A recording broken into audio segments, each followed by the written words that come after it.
Assalamualaikum. I hope you all are fine and doing well. Once again, welcome back to our channel. इस video में 15 week के all classes में जो कुछ पढ़ाया गया था ऑन साइट क्लासेस में आईटी कोर्स की हर चीज़ को डिस्कस करेंगे और हमेशा की तरह हर चीज़ को मैं डिटेल से एक्सप्लेन करूंगा with practical implementation and examples. तो स्टार्ट करते हैं वीडियो को without any further delay. Granted. Access granted.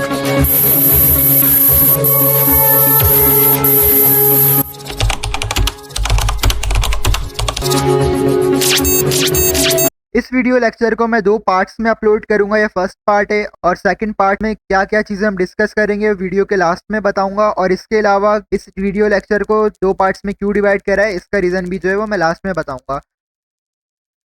Last video lecture में अगर आपको याद हो तो हमने एरे के मेथड्स को डिस्कस करा था, बट मेथड्स जो हैं वो सिर्फ एरे के नहीं होते बल्कि डिफरेंट डेटा टाइप्स के भी मेथड्स होते हैं। जिस तरह से स्ट्रिंग और नंबर, इनके भी मेथड्स होते हैं।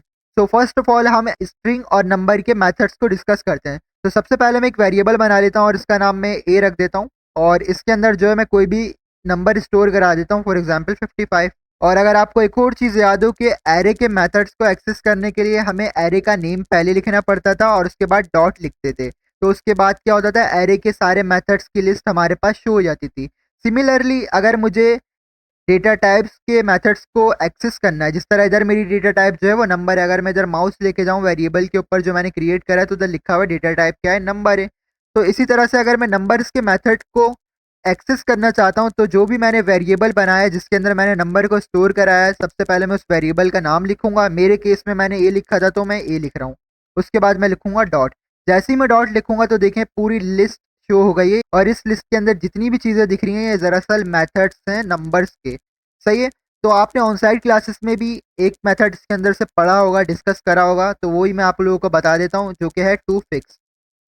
और ये मेथड है और फंक्शन है तो जाहिर सी बात है इसके आगे राउंड ब्रैकेट लगाना नेसेसरी है।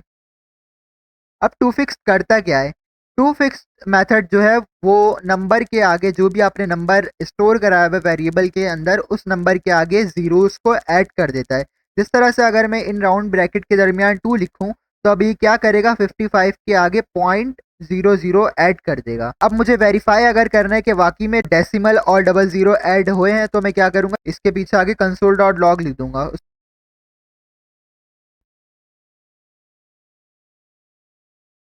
तो जिस तरह आप लोग देख सकते हैं कि 55 के आगे डेसिमल और 2 जीरो ऐड हो गए। इसी तरह से अगर मैं 2 को कट करके इधर 5 कर दूं तो अब क्या होगा, पॉइंट के बाद 5 जीरो ऐड हो जाएंगे। इसे भी रन कर लेते हैं तो देखें 55 के बाद पॉइंट के बाद 5 जीरो ऐड हो गए। और इसके अलावा बाकी मेथड को भी एक्सेस करने के लिए मैंने बता दिया है कि जो भी आपका वेरिएबल है उसका नाम लिखेंगे और उसके आगे आप जैसे डॉट लगाएंगे तो सारे मेथड्स हो जाएंगे। जिस तरह ये एक्सपोनेंशियल का है, फिक्स का है और इसके अलावा बाकी भी हैं।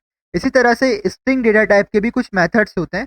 तो सबसे पहले मैं क्या करता हूँ, ये 55 को रिमूव करके ए वेरिएबल के अंदर कोई स्ट्रिंग स्टोर करा देता हूँ। जिस तरह से फॉर एग्जाम्पल मैं अफान स्टोर करा देता हूँ। सही है। और इधर मैं दोबारा से अगर अपने वेरिएबल का नेम लिख के डॉट लिखूंगा तो ये जो सारे मेथड्स जो हो रहे हैं ये दरअसल स्ट्रिंग डेटा टाइप के मेथड्स हैं, जिनमें से आप कुछ मेथड्स को ऑलरेडी 45 टास्क में कर चुके हैं इम्प्लीमेंट। जिस तरह से मैं आपको थोड़ा सा जिस तरह से आप इसे थोड़ा सा स्क्रॉल डाउन करेंगे तो इसके अंदर से lower case, upper case, splice, slice, ये सब मेथड्स जो हैं वो ऑलरेडी यूज़ कर चुके हैं। अब आपको हो सकता है ये जो मेथड्स देख के थोड़ी सी कंफ्यूजन हो रही हो, क्योंकि ये जो मेथड्स थे ये तो एरे के अंदर भी थे। तो एक चीज़ मैं बिल्कुल क्लियर कर देता हूँ, एरे और स्ट्रिंग के अंदर बहुत सारी सिमिलैरिटीज़ हैं। सही है। इसी तरह से एरे के मेथड्स और स्ट्रिंग के मेथड्स के अंदर भी बहुत सारी सिमिलैरिटीज़ हैं। सिमिलैरिटीज़ भी आगे आके डिस्कस करते हैं। सबसे पहले मैं कोई एक मेथड यूज़ करता हूँ जिस तरह से मैं यूज़ कर रहा हूँ अभी अपर केस का, और जाहिर सी बात है मेथड है और फंक्शन है तो इसके आगे राउंड ब्रैकेट लगाने पड़ेंगे। सही है। अब अपर केस क्या करते हैं आप सबको ऑलरेडी पता ही होगा कि ये अफान के अंदर जितने भी अल्फ़ाबेट्स हैं उन सबको लार्ज अल्फ़ाबेट्स में कन्वर्ट कर देगा। तो मैं इसे रन करता हूँ तो देख लीजिए सारे जो अल्फ़ाबेट्स हैं वो लार्ज केस के अंदर कन्वर्ट हो चुके हैं। इसी तरह से एक और मेथड होता है जो कि होता है लोअर केस। तो मैं सिंपल टाइप कर लेता हूँ तो ये खुद ही आ गया लोअर केस। अब ये क्या करेगा कि जितने भी अल्फ़ाबेट्स हैं उन सबको स्मॉल कर देगा। इसे भी रन कर लेते हैं तो देखें सारे अल्फ़ाबेट्स जो हैं वो स्मॉल हो चुके हैं। तो ये तो थे कुछ मेथड्स नंबर डेटा टाइप के और स्ट्रिंग डेटा टाइप के। अगर आप फर्दर डिटेल में जाएँ, जो कि मैंने बात बोली थी कि एरे और स्ट्रिंग के अंदर कुछ सिमिलैरिटीज़ होती हैं, अगर हम उसे डिस्कस करें, तो उसके लिए मैं क्या करता हूँ, इसको रिमूव करता हूँ। अगर आपको याद हो तो आई थिंक हमारा 45 जो हमें टास्क मिले थे, उसका टास्क 3 था, जिसके अंदर हमें किसी भी स्ट्रिंग को अपर केस, लोअर केस और टाइटल केस में कन्वर्ट करना था। अपर केस और लोअर केस तो बहुत आसान था उसके अंदर, बट टाइटल केस के लिए थोड़ा-सा डिफ़िकल्ट टास्क था वो। और उसके लिए आप लोग सबको पता होगा कि मैंने सेपरेट वीडियो बनाई थी और उसको मैंने 2 मेथड से करना सिखाया था। तो सिंपल मैं अभी भी वही कर रहा हूँ। अफ़ान को अब जो है टाइटल केस में कन्वर्ट करना चाहता हूँ। तो सबसे पहले मैं क्या करता हूँ कि ये जो पहले से टाइटल केस में लिखा हुआ है, टाइटल केस का अगर आपको मतलब नहीं पता तो मैं आपको बता देता हूँ। टाइटल केस में ये होता है कि जो फर्स्ट अल्फ़ाबेट है वो लार्ज होता है, बाकी रिमेनिंग सारे अल्फ़ाबेट्स जो होते हैं वो स्मॉल होते हैं। सही है? तो ये पहले से ही टाइटल केस में लिखा हुआ है, तो मैं इसे सिंपल सा कॉम्बिनेशन बना देता हूँ अपर केस और लोअर केस वाले लेटर का। फर्स्ट लेटर मैं स्मॉल कर रहा हूँ और उसके बाद जो सेकंड लेटर है एफ, इसे मैं कैपिटल कर रहा हूँ। सही है? तो ये मैंने इसका कॉम्बिनेशन बना दिया अपर एंड लोअर केस का। सही है? अब मुझे इसे करना है टाइटल केस में कन्वर्ट। तो टाइटल केस में कन्वर्ट करने के लिए हम सबको पता है कि फर्स्ट लेटर जो होगा वो हमेशा लार्ज होगा। अब आप मुझे ये बताएं कि फर्स्ट लेटर को मैं किस तरह से लार्ज कर सकता हूँ, अपर केस में कन्वर्ट कर सकता हूँ। अगर आप ये बोल रहे हैं कि अगर मैं इस तरह लिखूँ ए डॉट और अपर केस, तो इससे तो क्या होगा कि ए के अंदर जो भी स्ट्रिंग स्टोर है वो सभी जो है लार्ज केस में कन्वर्ट हो जाएगा, अपर केस में कन्वर्ट हो जाएगा।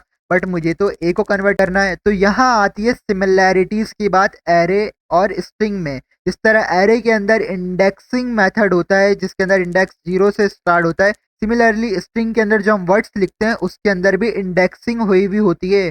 कहने का मकसद ये है कि जो अफ़ान का ए है ये मौजूद है 0 इंडेक्स पे, उसके बाद जो एफ है ये मौजूद है 1 इंडेक्स पे, थर्ड एफ जो है वो मौजूद है सेकंड इंडेक्स पे, एंड सो ऑन। सही है?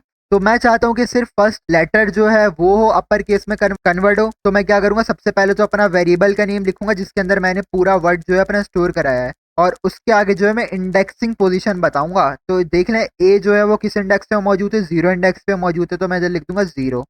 और क्योंकि मुझे इसे अपर केस में कन्वर्ट करना है तो मैं लिखूंगा डॉट और upper case, and that's it. इससे क्या होगा कि जो स्टार्टिंग का लेटर है वो जो है अपर केस में कन्वर्ट हो जाएगा। और अभी के लिए मैं क्या करता हूँ कि जो मैंने कैपिटल एफ लिखा है इसे मैं जो है स्मॉल कर देता हूँ, क्योंकि मैं आपको थोड़ा सा ना स्टेप बाय स्टेप लेके चलना चाह रहा हूँ। पहले थोड़ा सा इजीएस्ट वे में समझाऊँ, पहले मैं आपको ईज़ीएस्ट सिंपल एग्ज़ाम्पल के थ्रू समझाना चाह रहा हूँ, उसके बाद थोड़ा-सा कॉम्प्लिकेट करके समझाऊँगा, सही है? तो फर्स्ट लेटर तो हो गया मेरा कैपिटल में, बाकी तो देखें स्मॉलर केस में ऑलरेडी ही हैं। तो टाइटल केस में भी यही होता है कि फर्स्ट लेटर कैपिटल होता है, जो कि हमने कर दिया है, बाकी स्मॉलर होते हैं, तो स्मॉलर वालों को मैंने एज़ इट इज़ प्रिंट कराना है। तो इसके आगे मैं यूज़ करूँगा कॉनकैटिनेशन का साइन, ताकि कंबाइन हो सके। और मैं चाहता हूँ कि जो बाकी के अल्फ़ाबेट्स हैं, ए को छोड़ के इसके आगे जितने भी अल्फ़ाबेट्स हैं वो एज़ इट इज़ इधर आ जाएँ। तो मैं यूज़ करूँगा स्लैश के मेथड को। और अगर आपने लास्ट वीडियो लेक्चर देखा है तो उसके अंदर मैंने स्लैश मेथड बताया था कि वो एरे की कॉपी बनाता है। इसी तरह से अब क्योंकि हम स्ट्रिंग के मेथड्स को डिस्कस करते हैं, तो स्लैश जो है वो स्ट्रिंग की कॉपी करता है, कॉपी बनाता है। तो सबसे पहले मैं क्या करूँगा, अपने वेरिएबल को लिखूँगा, ज़ाहिर-सी बात है जिसके अंदर मैंने अपना स्ट्रिंग स्टोर कराया है उसको तो लिखना ज़रूरी है। एरे के अंदर भी यही करते थे ना, सबसे पहले एरे का नाम आता था, फिर डॉट और जो भी हम मेथड यूज़ करना चाहते हैं वो। तो इसके अंदर भी वही करूँगा, सबसे पहले तो अपने वेरिएबल का नाम ही लिखूँगा, और मैं यूज़ करना चाहता हूँ स्लाइस, तो मैं डॉट लिखूँगा और लिख दूँगा स्लाइस। तो सिंपल आ भी गया स्लैश, और स्लैश के भी आगे आएँगे राउंड ब्रैकेट। अब इससे क्या होगा कि ए वेरिएबल के अंदर जो भी मैंने स्ट्रिंग स्टोर कराया होगा उसकी कॉपी आ जाएगी इधर, सही है? और जो मैंने फर्स्ट पे लिखा हुआ इससे क्या होगा, जो फर्स्ट लेटर जो है वो कैपिटल में कन्वर्ट हो जाएगा। बट इधर एक एरर है, वो एरर ये आएगा, इसकी वजह से क्या होगा, फर्स्ट लेटर कैपिटल हो जाएगा ए, और इसकी वजह से क्या होगा कि ये चीज़ जो है एज इट इज़ कॉपी हो जाएगी, सही है? तो इधर क्या आ जाएगा, कैपिटल ए आ जाएगा और इसके आगे पूरा फान आ जाएगा। तो मतलब एक एक्स्ट्रा ए का इजाफा हो जाएगा। मतलब स्पेलिंग जो लिखी हुई है ना A double F A N, तो इसकी जगह पे स्पेलिंग कुछ ये हो जाएगी। मैं लिख के आपको दिखा देता हूँ, कुछ ये हो जाएगी स्पेलिंग। एक कैपिटल ए आ जाएगा जो कि इसकी वजह से आएगा, और क्योंकि मैंने ए के अंदर जो भी स्टोर थी स्ट्रिंग मैंने उसे एज इट इज़ कॉपी कर लिया, तो वो एज इट इज़ आ जाएगी। तो इसी वजह से ये एरर आ जाएगा कि मेरी स्पेलिंग जो है वो इनकरेक्ट हो जाएगी, सही है? मैं आपको रन करके भी दिखा देता हूँ कि एज इट इज़ ऐसा होता भी है या नहीं होता। सिंपल मैं क्या करता हूँ कि जो है इसको, इन सब चीज़ों को मैं किसी एक वेरिएबल के अंदर स्टोर करा लेता हूँ। फॉर एग्जाम्पल अगेन बी को ही कंसिडर कर लेते हैं। और नीचे आगे लिख देता हूँ console.log और इसके अंदर जो है हम लिख देंगे b। सही है, अब इसे रन करके देखते हैं।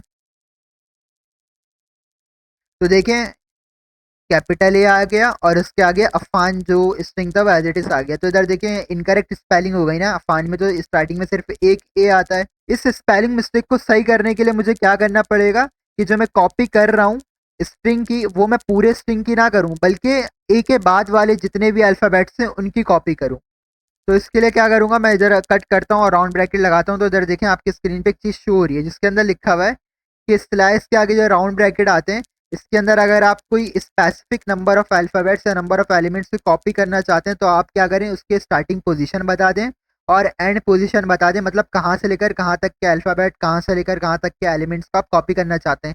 ये सिंपल उसी तरह से कॉन्सेप्ट है जिस तरह से स्प्लाइस में नहीं होता था कि स्प्लाइस में आप जितने भी एलिमेंट्स को रिमूव करना चाहते हैं तो आप स्टार्टिंग का इंडेक्स नंबर बता दें और कहाँ तक के एलिमेंट को रिमूव करना चाहते हैं आप उधर का इंडेक्स नंबर बता दें। सिमिलरली अगर आप स्लाइस में भी चाहते हैं कि जो पूरा स्ट्रिंग है वो कॉपी ना हो बल्कि कोई उसका specific part, specific number of alphabets copy हो, तो आप इधर इंडेक्सिंग के थ्रू बता सकते हैं। आप सिंपल क्या करें, जहाँ से कॉपी कराना चाहते हैं आप उसका इंडेक्सिंग नंबर बताएं और कहाँ तक कराना चाहते हैं, कहाँ तक अल्फ़ाबेट्स को कॉपी कराना चाहते हैं उधर का इंडेक्स नंबर बता दें। तो क्या होगा, फिर उतना ही पोर्शन जो है वो कॉपी होगा। तो सिंपल मैं भी वो ही करता हूँ। तो इधर देखिए अफवान का जो एफ है वो स्टार्ट हो रहा है 1 इंडेक्सिंग पोजीशन से, तो मैं इधर लिख दूंगा 1।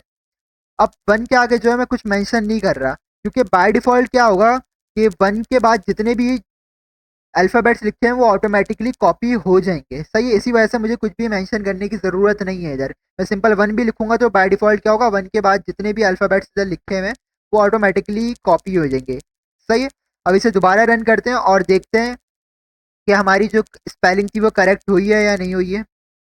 तो अब आप देख सकते हैं कि जो ए है वो कैपिटल हो गया है, जो एक एक्स्ट्रा ए आ रहा था वो रिमूव हो चुका है और स्पेलिंग भी करेक्ट हो चुकी है और ये टाइटल केस में भी कन्वर्ट हो चुका है। सही है, ये तो थी एक ईजिएस्ट एग्जाम्पल। बट अगर अब मैं क्या करूं कि ये जो एक एफ है इसे मैं कैपिटल कर दूं, तो अब देखते हैं रन करके क्या वाकई में जो मेरा स्ट्रिंग है वो टाइटल केस में कन्वर्ट होता है या नहीं होता।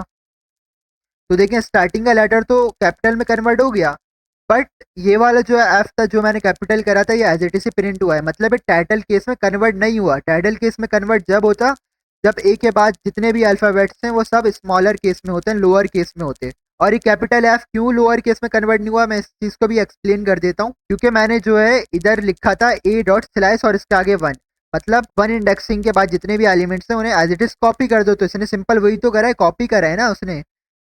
और अगर मैं चाहता हूँ कि जो 1 इंडेक्स के बाद जितने भी एलिमेंट्स हैं उन्हें मैं लोअर केस में कर दूँ तो मैं सिंपल क्या करूँगा, इसके आगे लिखूंगा डॉट और लिख दूंगा लोअर केस, और क्योंकि मेथड है तो राउंड ब्रैकेट। अब इससे क्या होगा कि 1 इंडेक्स के बाद जितने भी एलिमेंट्स हैं उन्हें कॉपी तो करेगा बट कॉपी करने के बाद उन सबको लोअर केस में भी कन्वर्ट कर देगा और ये वाला काम ये वाली लाइन करेगी सिर्फ। सही है, और ये वाली लाइन क्या काम करेगी, ये वही काम करेगी कि स्टार्टिंग के लेटर को जो है वो अपर केस में लार्जर अल्फ़ाबेट में कन्वर्ट करेगी। और कॉन्कैटिनेशन का साइन जो है वो मैं इसलिए यूज़ कर रहा हूँ ताकि मैं कंबाइन करा सकूँ। सही है, अब देखते हैं इसे रन करके। तब आप देख सकते हैं कि टाइटल केस में बिल्कुल प्रॉपर तरीके से कन्वर्ट हो चुका है, जो मेरा एक एफ कैपिटल था वो भी स्मॉल हो चुका है। सही है, तो ये बहुत ही आसान सा तरीका था और मैंने डिटेल से समझाने की कोशिश की है कि किस तरह से आप सिंगल वर्ड स्ट्रिंग को टाइटल केस के अंदर कन्वर्ट कर सकते हैं। और टाइटल केस वाली चीज़ को करवाने की वजह ये थी और डिटेल में बताने की वजह ये थी कि जो आपका कॉन्सेप्ट है ना स्ट्रिंग के मेथड के रिलेटेड वो भी क्लियर हो जाए। क्योंकि देखें इसके अंदर हमने स्ट्रिंग के 3 मेथड को डिस्कस कर लिया जो कि हो गया upper case, lower case, slice. Hope so कि ये वाला कॉन्सेप्ट जो है नंबर्स के मेथड का, स्ट्रिंग के मेथड्स का, वो अच्छे तरीके से क्लियर हो गया होगा। और इसके अंदर आपको एक चीज़ नई भी पता चली है और वो नई चीज़ ये पता चली है कि स्ट्रिंग और एरे के अंदर बहुत सारी सिमिलैरिटीज होती हैं। जिस तरह एरे के अंदर इंडेक्सिंग होती है सिमिलरली इस तरह से स्ट्रिंग के अंदर भी इंडेक्सिंग होती है। सही है, तो अब मैं इसे रिमूव कर देता हूँ। अब जो नेक्स्ट टॉपिक हम डिस्कस करने वाले हैं वो है मैथ रैंडम फंक्शन को। ऑल्दो आपने मैथ रैंडम फंक्शन ऑलरेडी ही समझा हुआ होगा, अगर आपने रमज़ान की जो कोडिंग नाइट्स के सेशंस हो रहे थे वो अटेम्प्ट करे हैं तो उसके अंदर एक प्रोग्राम बनवाया था गैसिंग नंबर वाला। तो उसके अंदर मैथ रैंडम फंक्शन को यूज़ करा था। अगर नहीं करा तो डोंट वरी, मैं डिटेल में एक्सप्लेन करने वाला हूँ। सबसे पहले हम देखते हैं कि मैथ रैंडम फंक्शन जो यूज़ क्यों होता है। तो मैथ रैंडम इसके नाम से भी वैसे लॉजिकली समझ में आ रहा है किस लिए यूज होता होगा।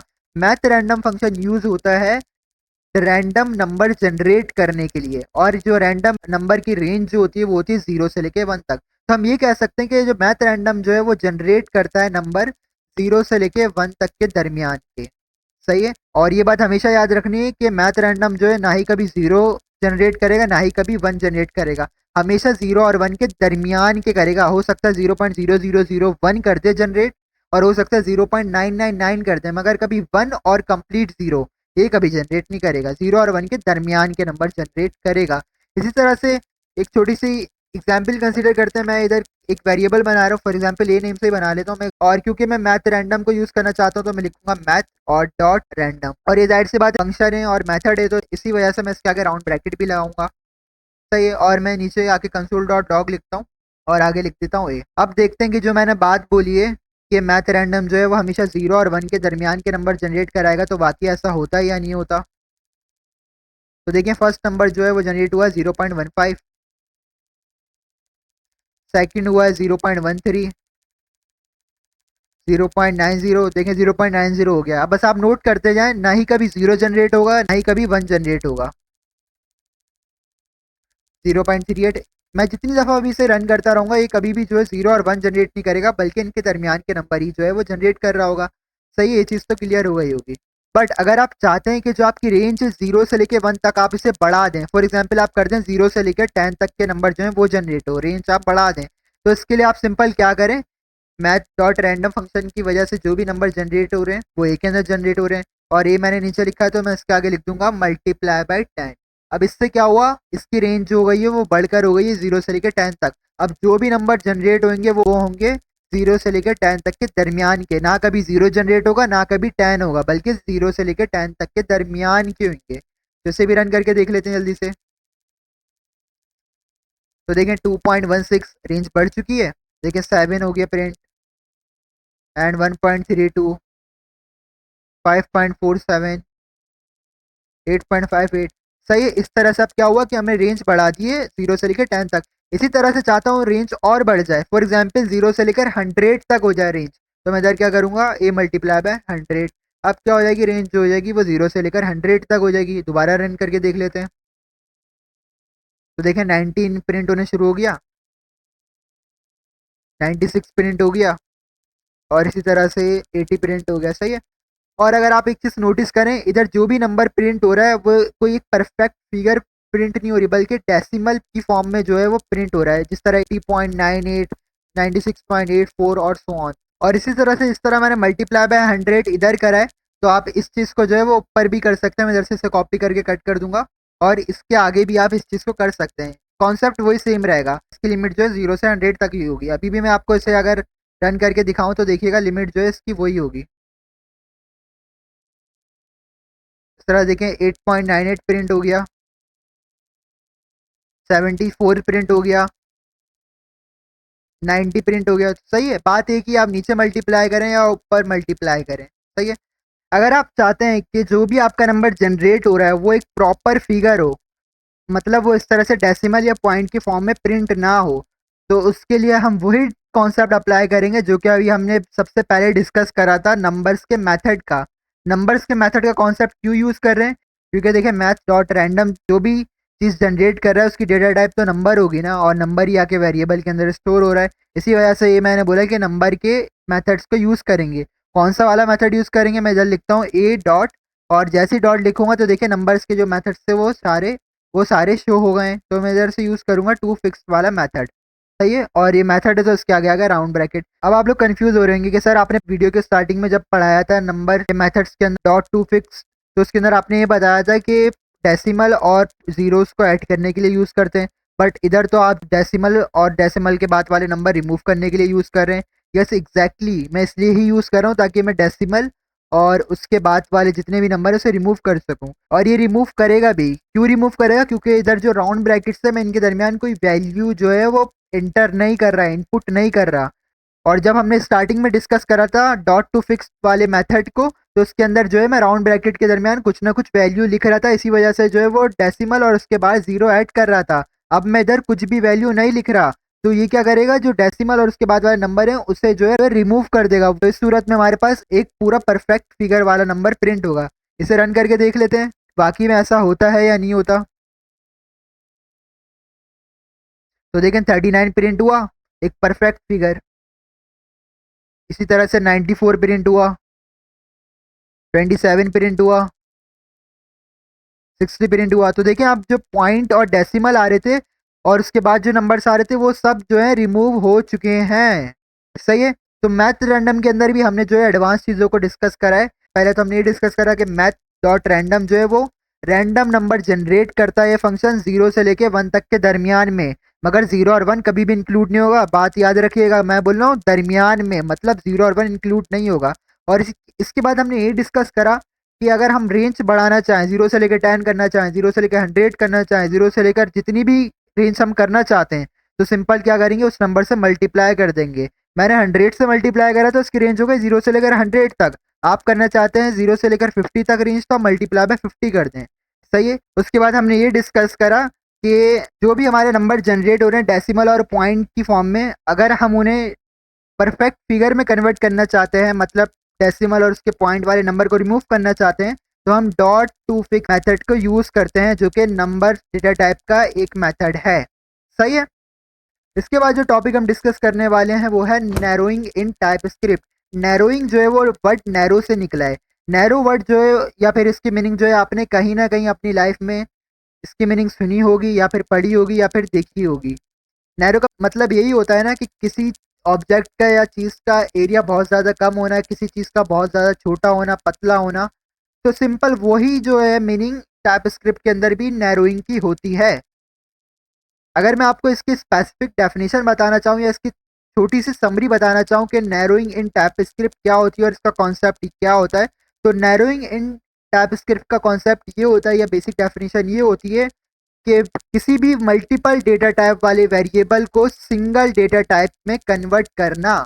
मल्टीपल डेटा टाइप मतलब 3 डेटा टाइप हो सकती हैं, 4 डेटा टाइप हो सकती हैं, 4 हो सकती हैं, 5 हो सकती हैं, 10 हो सकती हैं, 2 हो सकती हैं। मतलब मल्टीपल डेटा टाइप वाले वेरिएबल को सिंगल डेटा टाइप में कन्वर्ट करना, मतलब ये कहलाता है नैरोइंग। तो इस चीज़ को भी समझाता हूँ मैं आप सबको एक एग्जाम्पल से। बट इससे पहले एक छोटा सा कॉन्सेप्ट मैं आपको देना चाहता हूँ कि जिस तरह से इधर मैं एक वेरिएबल बनाऊँ ए नेम से और इसके अंदर कुछ भी, फॉर एग्जांपल 55 एक नंबर स्टोर करा दूँ। सही है। तो आप सब बता सकते हैं कि जो वेरिएबल है इसकी डेटा टाइप क्या होगी।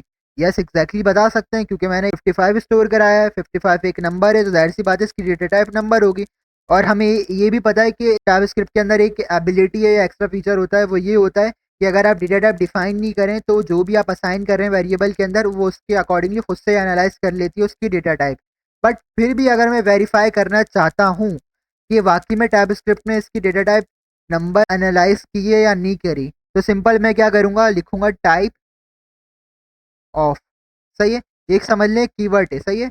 जो कि इस्तेमाल होता है जब आप किसी भी वेरिएबल की डेटा टाइप वगैरह को देखना चाहते हैं। तो मैं टाइप ऑफ लिखूंगा, मैं किसकी देखना चाहता हूँ, मैं ए वेरिएबल की देखना चाहता हूँ, तो मैं लिख दूंगा ए। सही है।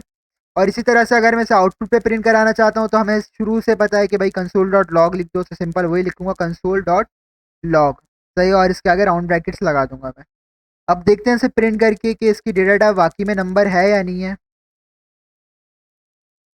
सही है, तो नंबर है। इसी तरह से अगर मैं 55 को रिमूव करके कोई स्ट्रिंग कर दूं, फॉर एग्जांपल मैं इधर ही जो है सिंगल कोड लगा देता हूं, तो हमें पता है सिंगल कोड या डबल कोड लगा दो तो कोई भी चीज़ जो है वो स्ट्रिंग बन जाती है। अब इसे रन करके देखते हैं, तो इसकी डेटा टाइप हो गई स्ट्रिंग। इसी तरह से अगर मैं जो है इधर से कट करके मैं ट्रू या फॉल्स लिख दूं, और ट्रू और फॉल्स हमें पता है कि सिर्फ किसके अंदर एग्जिस्ट करता है, बूलियन टाइप के अंदर। तो मैं क्या करता हूँ, इधर से रन करके देख लेता हूँ इसे कि इसकी डेटा टाइप बूलियन हो गई है या नहीं हुई है। तो बूलियन हो चुकी है इसके डेटा टाइप भी। सही है। ये कॉन्सेप्ट इसलिए मैंने आपको दिया है क्योंकि नैरोइंग टॉपिक के अंदर हम इस कॉन्सेप्ट को यूज़ करेंगे। तो अब कंसिडर करते हैं एक छोटी सी एग्जांपल। इसके लिए मैंने एक वेरिएबल बनाया है और मैंने टाइप यूनियन को यूज़ करते हुए इसकी मल्टीपल डेटा टाइप डिफाइन किए हैं। जिस तरह आपको दिख भी रहा होगा कि एक मैंने डेटा टाइप इसकी नंबर लिखी है और बीच में यूनियन का साइन आ गया, और उसके बाद जो है मैंने डेटा टाइप स्ट्रिंग लिखी है। बट इसके अंदर मैंने अभी कुछ भी चीज़ असाइन नहीं कराई है, कोई भी डेटा टाइप असाइन नहीं कराई है, जस्ट मैंने डेटा टाइप डिफाइन की है। सही है। अगर अगर आपको इसका कॉन्सेप्ट सही से नहीं पता तो इसके रिलेटेड ऑलरेडी मैं वीडियो जो है अपलोड कर चुका हूँ, तो आप चैनल पे जाके देख सकते हैं। 10th वीक और 11th वीक के लेक्चर का पार्ट 2 होगा आई थिंक। सही है। तो वो जाके देख लीजिएगा, उसके अंदर मैंने जो है टाइप लिटरल, टाइप यूनियन और टाइप इंटरसेक्शन। सही है, इन सब चीज़ों को डिटेल से एक्सप्लेन करा हुआ है। फिलहाल हमने टाइप यूनियन को यूज़ करा है। तब टाइप यूनियन हम तब इस्तेमाल करते हैं जब हम वेरिएबल के अंदर डिफरेंट डेटा टाइप्स को स्टोर कराना चाहते हैं। सही है, सही है। तो मैंने इस वेरिएबल की जो है मल्टीपल डेटा टाइप डिफाइन कर दी है। जिस तरह अगर मैं माउस भी लेके जाऊँ वेरिएबल के ऊपर तो शो हो रहा भी है कि डेटा टाइप जो है इसकी स्ट्रिंग है और नंबर है। अब मैं इसे करना चाहता हूँ नैरोइंग, मतलब मल्टीपल डेटा टाइप से जो है मैं इसे सिंगल डेटा टाइप में कन्वर्ट करना चाहता हूँ। तो मैं क्या करूँगा, नेक्स्ट स्टेप पर आकर ए के अंदर स्ट्रिंग या नंबर डेटा टाइप में से कोई एक चीज़ जो है स्टोर करा दूंगा। फॉर एग्जाम्पल मैं नंबर स्टोर करा देता हूँ। अब 6 स्टोर कराने से क्या होगा कि 6 एक नंबर है, तो ए वेरिएबल की जो डेटा टाइप है तो वो भी क्या हो गई होगी, नंबर हो गई होगी। पहले थी स्ट्रिंग और नंबर, अब हो गई होगी सिर्फ नंबर। अगर मैं चेक करना चाहता हूँ तो सिंपल हमें पता है हम कंसोल डॉट लॉग लिखेंगे ताकि आउटपुट पे जो है हम वेरीफाई भी कर सकें प्रिंट करवा कर।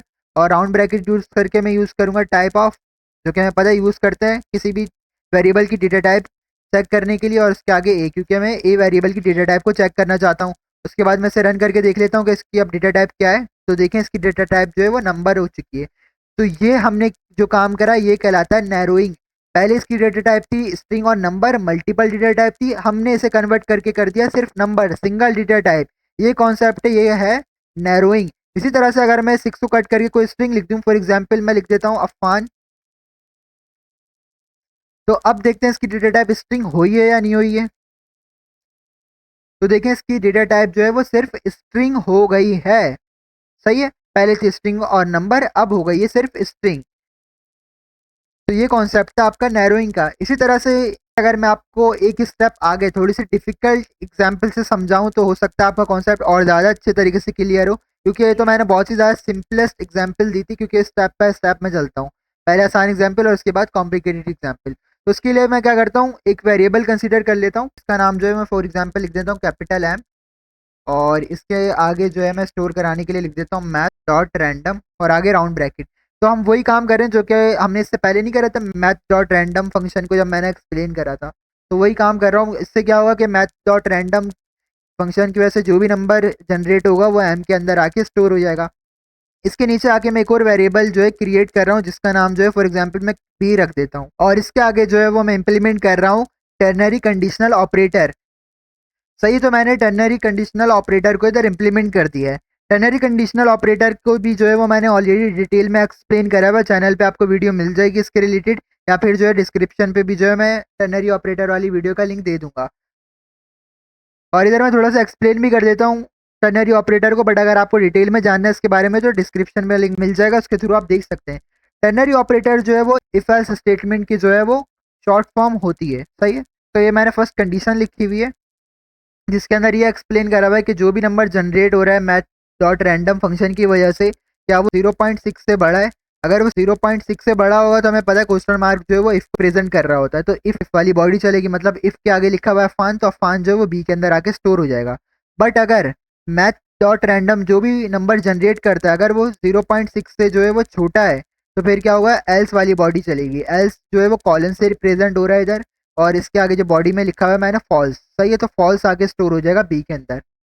यहाँ पर चले मैं क्या करता हूँ, फॉल्स को कट करके जो है कोई नंबर लिख देता हूँ, उससे जो आपको आसानी से समझ में आएगा। इस तरह मैं लिख देता हूँ 100।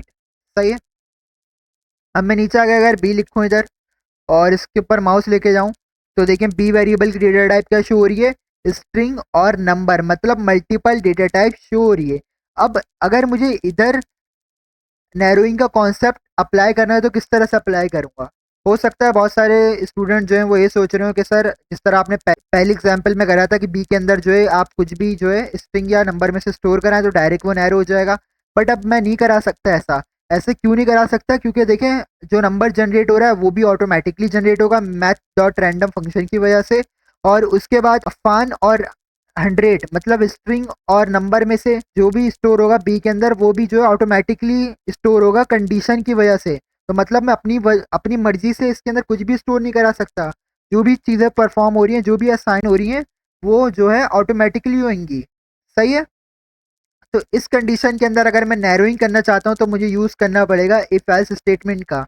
इस तरह से यूज़ करूँगा, सिंपल मैं इफ स्टेटमेंट को यूज़ करता हूँ, और इफ स्टेटमेंट के आगे मुझे पता है कंडीशन आती है तो मैं कंडीशन इसकी कुछ ये लिख देता हूँ कि अगर जो बी की डेटा टाइप है, मतलब टाइप ऑफ बी, अगर जो बी की डेटा टाइप है वो बराबर है स्ट्रिंग के तो क्या प्रिंट करा दो। तो इसकी बॉडी में आके मैं लिख देता हूँ, जिस तरह मैं लिख देता हूँ console dot log type of B.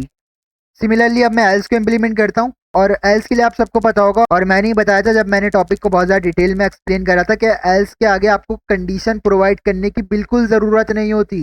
सिर्फ आप इफ़ के अंदर प्रोवाइड करते हैं कंडीशन, और एल्स इफ़ के आगे करते हैं। एल्स के अंदर आप करते ही नहीं है, क्योंकि आप खुद सोचे ना, क्योंकि अगर डेटा टाइप जो है बी की स्ट्रिंग होगी तो ये चलेगा, जब स्ट्रिंग नहीं होगी डेटा टाइप तो क्या होगी, नंबर ही होगी ना। तो बताने की जरूरत नहीं, सिंपल मैं बॉडी में आऊंगा और बॉडी में आके लिख दूंगा सिंपल इसी चीज़ को। तो मैं इधर से इसे कॉपी कर लेता हूँ और नीचे आके जो पेस्ट कर दूंगा। सही है, तो ये चीज़ आपको समझ में आ गई कि जो मैंने बोली है कि एल्स के आगे कंडीशन लिखने की क्यों ज़रूरत नहीं है। एल्स क्या है, कंडीशन लिखने की ज़रूरत इस वजह से नहीं होती। इसके अंदर देखो हमने प्रोवाइड कर दी ना कंडीशन, इसके अंदर हमने ये बोला है कि अगर बी की डेटा टाइप स्ट्रिंग है तो ये बॉडी चले। एल्स के अंदर होता है कि अगर स्ट्रिंग नहीं है तो स्ट्रिंग नहीं है तो क्या होगी, कितने ऑप्शन है हमारे पास, हमारे पास एक ही ऑप्शन है, स्ट्रिंग नहीं होगी तो नंबर ही होगी ना। तो क्यों बताने की ज़रूरत है, इधर फिर बताने की कोई ज़रूरत नहीं है। जब स्ट्रिंग नहीं होगी तो नंबर ही होगी, जाहिर सी बात है। इसे रन करके देख लेते हैं। तो नैरोइंग का जो कॉन्सेप्ट है इधर भी अप्लाई हो गया है। मेरी डेटा टाइप जो है वो स्ट्रिंग हो गई है, और स्ट्रिंग कब हुई होगी, जब मेरी कंडीशन ट्रू हो। मतलब इसका मतलब क्या हुआ कि मैथ डॉट रैंडम ने जो भी फंक्शन अभी जो भी नंबर जनरेट करा है वो 0.6 से बड़ा था। इसी वजह से मेरी कंडीशन ट्रू हुई, तो बी के अंदर जाके अफान स्टोर हो गया। सही है, और बी के अंदर अफान स्टोर हो गया तो बी की डेटा टाइप क्या हो गई, स्ट्रिंग हो गई। और स्ट्रिंग स्ट्रिंग डेटा टाइप की इक्वल होती है, जी बिल्कुल इक्वल होती है, तो ये वाली कंडीशन ट्रू हुई। और इसके अंदर आए तो क्या हुआ, कंसोल डॉट डॉग लिखा हुआ और मैंने लिखा हुआ है टाइप ऑफ बी, मतलब बी की डेटा टाइप। तो इसी वजह से जो है स्ट्रिंग प्रिंट हुआ। इसी तरह से अगर मैं इसे दोबारा रन करूं, अभी भी स्ट्रिंग प्रिंट हुआ, दोबारा रन करते हैं तो देखिए हम नंबर प्रिंट हुआ है। अब इसका मतलब क्या है कि मैथ डॉट रैंडम फंक्शन ने जो भी नंबर जनरेट करा था वो 0.6 से छोटा था। इसी वजह से एल्स के आगे जो लिखा हुआ था 100 वो आके बी के अंदर स्टोर हो गया। और 100 क्या है, एक नंबर है। अब क्योंकि बी की डेटा टाइप इधर नंबर हो गई है तो नंबर क्या स्ट्रिंग के बराबर होता है, एग्जैक्टली नहीं होता। तो क्या होगा, कंपाइलर जो है वो हमारा एल्स वाली बॉडी में आएगा, और एल्स के अंदर क्या लिखा हुआ है, कंसोल डॉट लॉग और बी की डेटा टाइप। सही है, इसी वजह से जो है इधर नंबर प्रिंट हो गया है। सही है, तो इधर देखें नैरोइंग हो रही है। पहले देखें स्टार्ट में डेटा टाइप क्या थी, अगर मैं इधर माउस लेके जाऊं बी पे तो इधर डेटा टाइप शो हो रही है स्ट्रिंग और नंबर। बट इधर मैं अगर माउस लेके जाऊं तो इधर स्ट्रिंग शो हो रहा है, और मैं इधर माउस लेके जाऊं तो इधर नंबर शो हो रहा है। तो नैरोइंग हो रही है, पहले मल्टीपल डेटा टाइप थी बट अब जो है स्ट्रिंग या फिर नंबर डेटा टाइप में कन्वर्ट हो रहा है। सही है, और इसी तरह से अगर आप ये भी देखना चाहते हैं कि एम के अंदर जो नंबर स्टोर हो रहा है क्या वो वाकई में 0.6 से बड़ा है, तो तब जाके फाइन स्टोर होता है, या फिर 0.6 से छोटा है तो तब जाके 100 स्टोर होता है। तो मैं क्या करता हूँ, इधर आके कंसोल डॉट लॉग लिख देता हूँ और इसके आगे लिख देता हूँ एम। इससे क्या होगा, अब आपको साथ साथ पता भी चलता जाएगा कि मैथ डॉट रैंडम ने जो नंबर जनरेट करा है वो क्या है। सही, अब इसे रन करके देखते हैं तो देखिए मैथ डॉट रैंडम ने नंबर जनरेट करा है 0.809।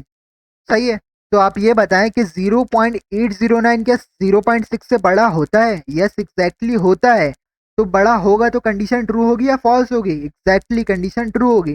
जब कंडीशन ट्रू होगी तो इफ चलेगा या एल्स चलेगा, इफ चलेगा, जाहिर सी बात है। तो इफ चलेगा तो इफ के आगे लिखा हुआ था अफान, अफान आके आगे स्टोर हो गया बी के अंदर। अब बी के अंदर स्टोर हुआ है अफान, तो अब बी की डेटा टाइप क्या हो जाएगी, स्ट्रिंग। तो स्ट्रिंग स्ट्रिंग के इक्वल होता है, जी एग्जैक्टली होता है। तो इसी वजह से जो है आउटपुट पे स्ट्रिंग जो है वो प्रिंट हुआ है। इसी तरह से अगर आपको ये भी देखना है कि बी के अंदर क्या स्टोर हो रहा है आके, तो मैं इधर से इसे कॉपी कर लेता हूँ और इधर आके पेस्ट कर देता हूँ और इधर आके लिख दूंगा बी। अब इससे क्या होगा, जो नंबर जनरेट हो रहा है वो भी आपको पता चलता रहेगा, और बी के अंदर अफान या 100 में से जो स्टोर हो रहा है आके वो भी आपको पता चलता रहेगा। इससे क्या होगा, आपके लोगों के लिए ना समझने में आसानी होगी। इसी वजह से जो है मैं इस तरह से लिख रहा हूँ, क्योंकि कुछ स्टूडेंट्स जो होते हैं उन्हें जो है डिटेल में समझाने की ज़रूरत होती है, इसी वजह से मैं ऐसे कर रहा हूँ। अब इसे रन करके देख लेते हैं तो देखें सब चीज़ें अब शो हो रही हैं। इसने पहले बताया कि मैथ डॉट रैंडम फंक्शन ने जो है 0.81 जो है वो प्रोड्यूस करा है।